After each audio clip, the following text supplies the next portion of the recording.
Week 1 is in the books, and that means one and one thing alone. Ladies and gentlemen, it's time to overreact to stuff. Thought number 1. Let's be honest, somebody at Clemson owes this man an apology. And somebody owes it to him right now.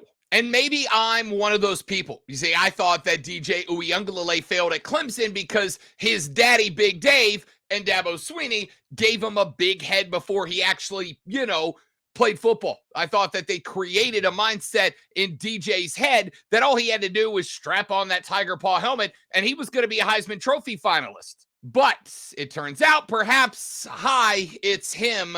Dabo's the problem. It's him? Just maybe? Let's start with this. DJ in Oregon State and Dabo and the Tigers have both played precisely one game so far. But in DJ's one game, he looked really good. In the Clemson Tigers one game, not so much. Let's start with DJ. 20 of 25. An 80% completion percentage. 239 yards passing. 3 touchdowns, no interceptions. And a passer rating of 199.9. Now, I'm not a numbers guy, I'm a words guy, but that seems pretty good, right? And yes, it was against San Jose State University, not the greatest competition in the world, but Clemson played Duke. And even if Mike Elko has this Duke program trending way up, way quickly, it wasn't exactly against the playoff destined. See, what it comes down to is everybody that likes to wear purple and orange tried to convince me, and I will say successfully so, that DJ Uiagalelei was just not bad at football. And it turns out that maybe, just maybe, that's not true. So it's just one game. But let's take what DJ did and let's put it up against what the new Golden Boy, Cade Klubnik, did in his one game against Duke. Now, again, let me be clear. This is the best Duke football program of all time. Mike Elko is doing an incredible job, but it is also a Duke Blue Devil football program that, if you followed social media for more than like 3 minutes, has 2 5-star players on the entire roster. Clemson's got like a lot more than that.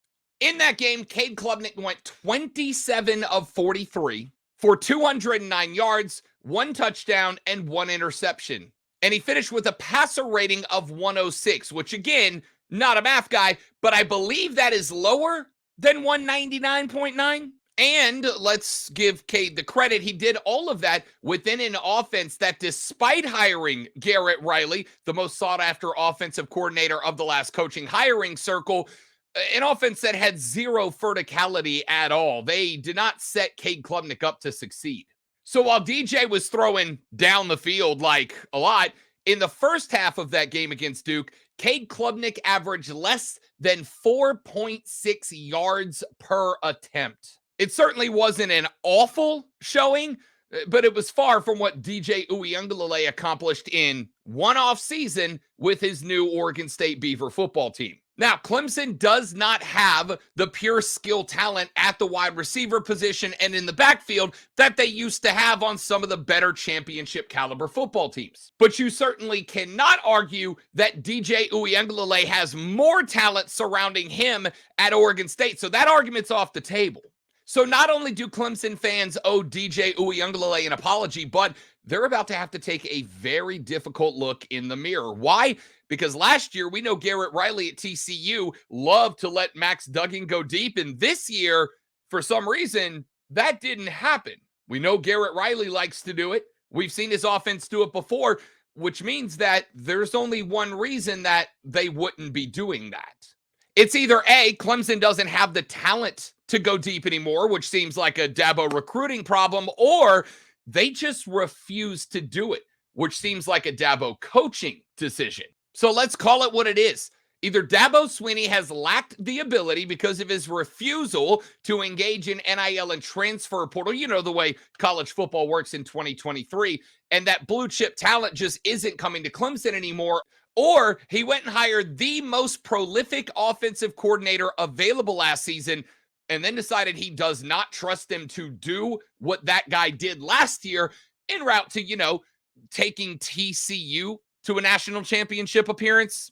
If you don't trust Garrett Riley to let his offense do Garrett Riley things, why did you hire Garrett Riley? No matter what the situation here is, the reality is this.